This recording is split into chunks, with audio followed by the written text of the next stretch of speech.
PAX West 2024 is just about over. There are less than 5 minutes remaining as I'm filming this, but we saw a whole lot, didn't we? We did, including The Legend of Zelda Echoes of Wisdom right behind us. We're going to be having impressions of that going up on the channel pretty soon.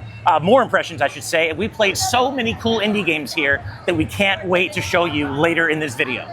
PAX West is a great place to showcase some of the biggest names in gaming, but there's a lot more beyond that. So today, we're going to take you through everything we saw and loved right here at PAX West 2024.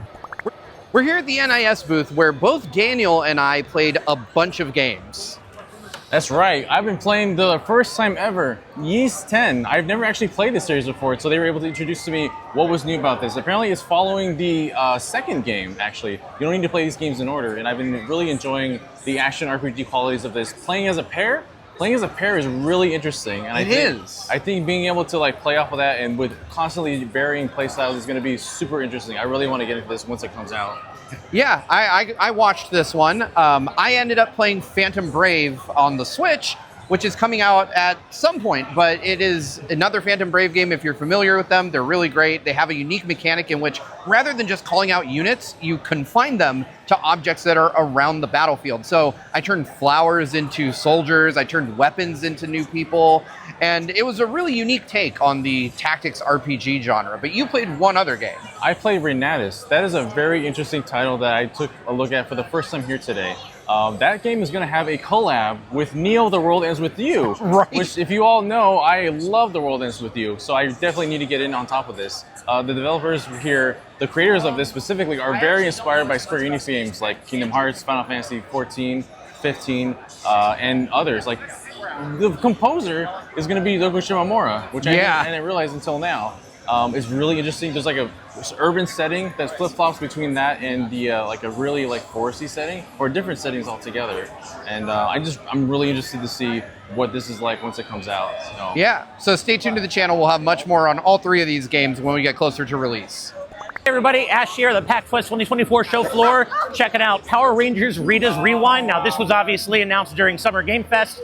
Nobody saw it coming. It's a 2D beat 'em up based on the original Power Rangers show. I got to play it here, and it's exactly what you're hoping for. If you want like Shredder's Revenge, but for Power Rangers, this is it. It's a little bit more mechanically simple than Shredder's Revenge, but the controls are great. It's just a fun beat 'em up with up to 5 players. You're gonna have a great time with this one if you're into Power Rangers and 2D beat 'em ups in general. So yeah, check it out. It's coming out later this year on all platforms.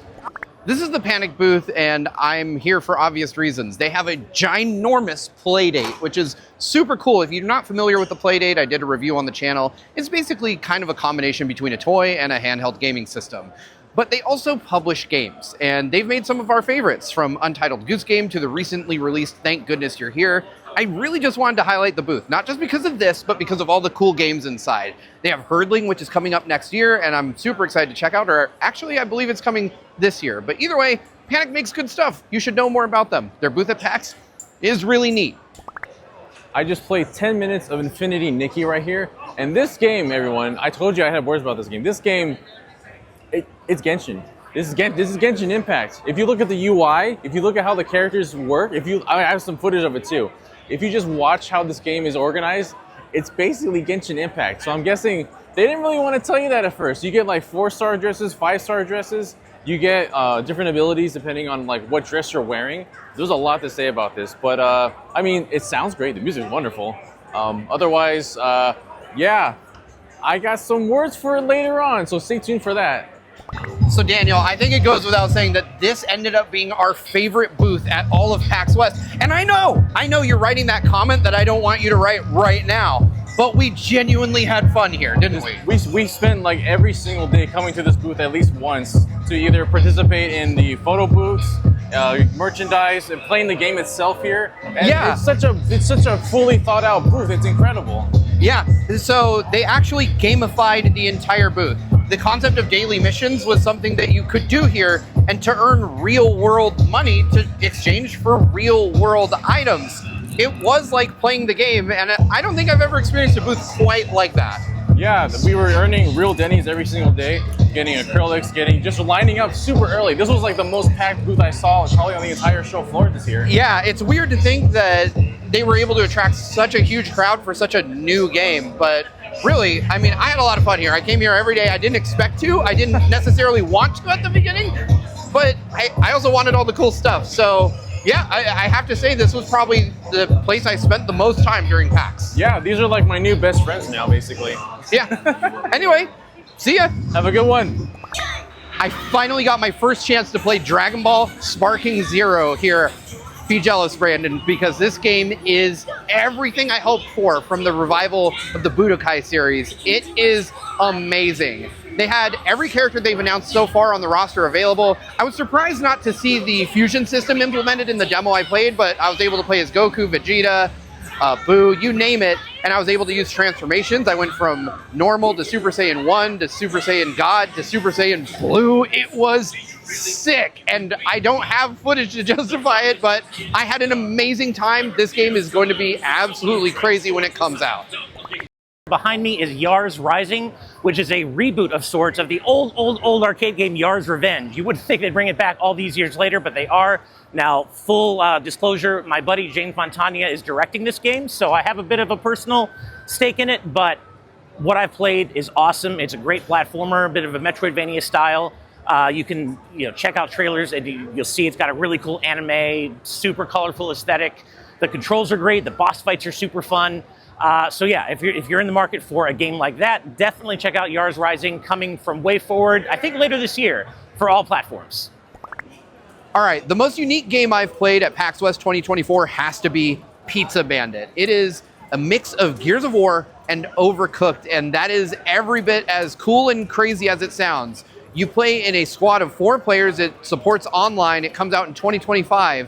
But basically, half of the game is a third-person shooter. The other half is a restaurant management sim. So I was shooting enemies, killing monsters, and all the while trying to make sushi while I was doing all of this. Also, when you need to resupply, you call down like a pizza box full of supplies. It is the craziest concept I've played at the show, and I absolutely love it. I'll have more about this in a full, proper hands-on preview on the channel later. Hey everybody, this is Ender Magnolia here on the PAX West 2024 show floor. I personally have not played the game before this. It's Ender Lilies. It's apparently a really great Metroidvania. I need to go back and play it because I played this the other day and it ruled. It's got a great style to it, great character designs, love the controls, the abilities feel great, dashing around feels great. So if you're a fan of Ender Lilies, you're probably going to be excited for this one.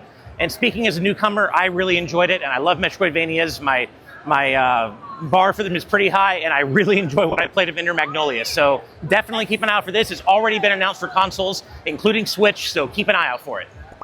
Hello everyone, I'm here with Royalty Free for All. This is, as the developers call, a smash 'em up, very much designed like a Smash Brothers game or any 2D fighter that you played in the past. Much thanks to Krista Yang for helping us to get an appointment with these fine people. This is pretty much a Smash Brothers where all the characters are public domain, royalty-free inspired characters like Sweeney Todd, the dog from The Wizard of Oz, Mother Goose, and more. Right now there's only 4 characters, but they're going to keep on adding many more. You can even ask as if it's a Smash ballot with the royaltyfreeforall.com/wish. You can go ahead and make your wishes come true. I'm here at the Playism booth where I played Haruka Beyond the Stars. Now, this is probably the game that is the furthest out of anything I played at PAX, the earliest build of any game that I played here. I was told this one comes out in 2026. It's an action RPG where you play a boy who wields a hammer and meets like an interesting space cat girl type person. In the demo, I had to like retrieve some fruit, fight some bosses. It looks like something that's aiming to be somewhat similar to 3D Zelda. It's still in a very early state, but there's promise to what I saw. Hey guys, this is Alterium Shift here on the PAX West 2024 show floor. This is a game that I demoed first 2 years ago, and it just keeps looking better and better. As you can see from the trailer, it is a 16-bit style JRPG. The font even is right out of Quintet games like Illusion of Gaia, one of my personal favorites.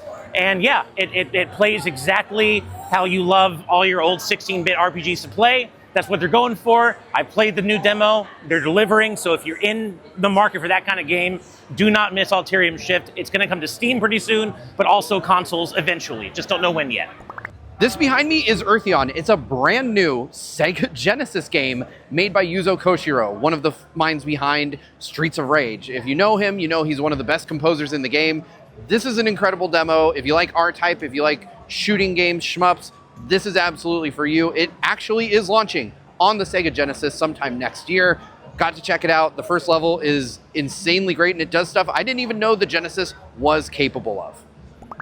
Oh, what a Trif. PAX West 2024 is over. I'm glad to be back at home here talking to you the way I usually do, but I had such an amazing time at PAX. In 20 years of PAX, this has been my 10th one. I've been going to half of these for as long as they've existed.